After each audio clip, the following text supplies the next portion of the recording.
It was a hot afternoon in the month of May.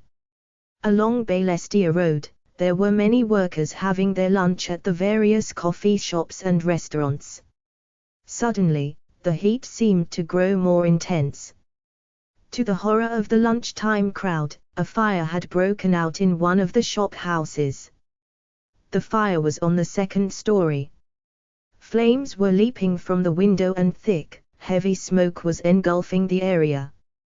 Some people called the fire department on the hand phones and others rushed towards the shop house to see whether they could help out in any way. There were 3 men struggling down the stairs. 2 men were helping an older man down the stairs. The firemen came within a few minutes and they quickly set about putting out the fire.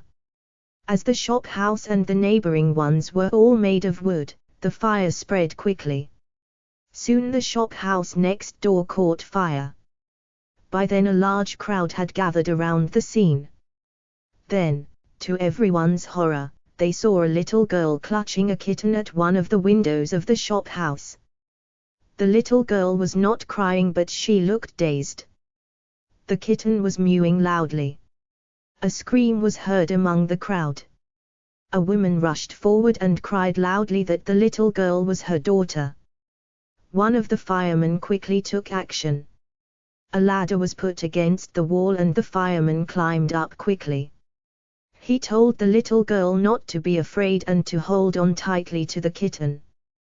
He grabbed the little girl and rushed down. The crowd heaved a sigh of relief. Within 5 minutes, the roof of both shop houses caved in.